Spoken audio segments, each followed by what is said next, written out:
வணக்கம். திருப்பொற்சுனம் சேனலுக்கு உங்களை பக்தியோடு அழைக்கிறேன். திருவெம்பாவை இதிலிருந்து பாடல் வரிகளை படிக்கலாம்.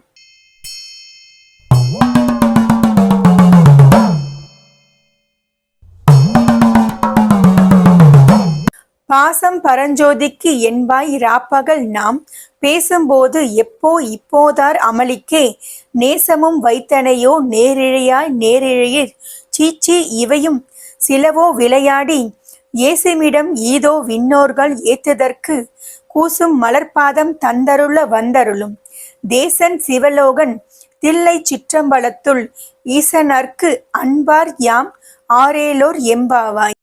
அடுத்து இன்னொரு தோழி வீட்டுக்கு போறாங்க. அந்த பெண்ணும் வந்து தூங்கிட்டு தான் இருக்கா. இவங்க கூட வந்த ஒரு பெண் சொல்றா, நேத்து நீ என்ன சொன்ன என்கிட்ட? என்னுடைய விருப்பம் ஆசை எல்லாமே ஒளி படைத்த அந்த சிவபெருமான் மேலதானு சொன்னேன். ஆனா இப்ப உன்னோட விருப்பம் எல்லாமே உன்னுடைய தூக்கத்துல தானா?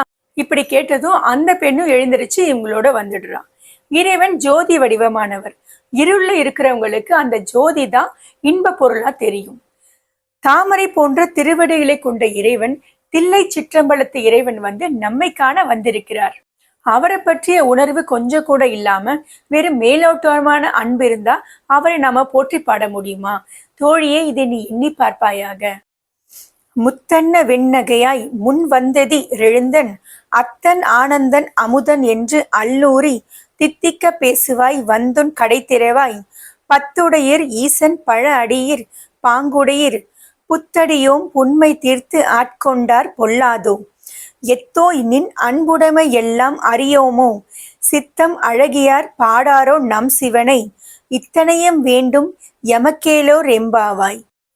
பெண்கள் எல்லாரும் அடுத்த வீட்டுக்கு போறாங்க. அந்த வீட்டு பெண்ணும் இன்னும் கதவை திறக்காம தூங்கிட்டு இருக்கிறத பார்த்து, முத்து போன்ற பற்களை உடையவளே, போன வருடம் வந்து நாங்க எல்லாம் எழுப்பு வரத்துக்கு முன்னாடியே நீ எழுந்திருச்சு இறைவனுடைய புகழ வந்து வாய் இனிக்க பாடுவாயே, இப்போ நீ இன்னும் தூங்கிட்டு இருக்கிறியே, சீக்கிரம் எழுந்து கதவை திற. அதற்கு உள்ளே இருந்து அந்த பெண்ணும், நீங்க எல்லாம் நல்ல பக்தியோடு இருக்கீங்க, நீங்க எல்லாம் சிவபெருமானுடைய பழைய அடியாருங்க, நான் புது அடியார், அதனால என்னோட குறையோட சேர்த்து என்னையும் உங்களோட சேர்த்துக்கிட்டா எந்த தப்பும் இல்லையே அப்படின்னு சொல்றேன்.